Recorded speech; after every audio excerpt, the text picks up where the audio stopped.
নমস্কাৰ, মই Bikash. Welcome to the Mising chapter.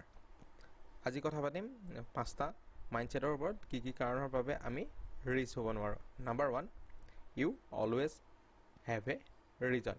কিবা এটা কাম কৰিবলৈ লৈ ৰিজন দি থকা, এক্সকিউজ বিচাৰি ফুৰা, কামটো নকৰাৰ, অসমীয়াত যিটো কোৱা হয় বাহানা বিচাৰি ফুৰা।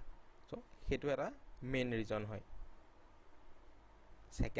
ছেকেণ্ড পইণ্টটো হৈছে আপোনাৰ think about a perfect plan. সদায় এটা পাৰফেক্ট প্লেনৰ কথা ভাবি থাকা যে এটা মোৰ পাৰফেক্ট প্লেন হ'লেহে মই কামটো ষ্টাৰ্ট কৰিম।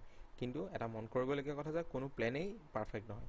চ' ষ্টাৰ্ট কৰি লৈ বস্তুটো লাহে লাহে প্লেনিং কৰি যোৱাটোহে ভাল। 3 নম্বৰটো হৈছে you don't know' your strength. আপুনি আপোনাৰ শক্তিৰ কথা নাজানে। যেনে ধৰি লওক আপুনি 6 ঘণ্টা কাম কৰিব পাৰে, কিন্তু আপুনি 4 ঘণ্টাহে কৰিলে। আপুনি যদি আপোনাৰ লিমিটটো নাজানে, তেতিয়া আপুনি সোনকালেই ভাগৰুৱা হৈ যায় আৰু আপুনি আপোনাৰ 100% দিব নোৱাৰে। 4 নম্বৰটো হৈছে নট ফ'ল'য়িং কাৰেণ্ট ট্ৰেণ্ড। পুৰণি টাইপৰ বিজনেছ কৰিবলৈ লোৱা, বেলেগক দেখি কৰা, আনৰ বিজনেছ কপি কৰা, এইটোৰ ভিতৰতে পৰে। আপোনাৰ ধৰি লওক ডিজিটেলৰ যুগত আপুনি পুৰণিকলীয়া বিজনেছ এটা কৰিবলৈ ল'লেতো নহ'ব ন, তাত ইনভেষ্টমেণ্টটো হয় বেছি লাগিব পাৰে। আৰু 5 নম্বৰ হৈছে you spend beyond your means.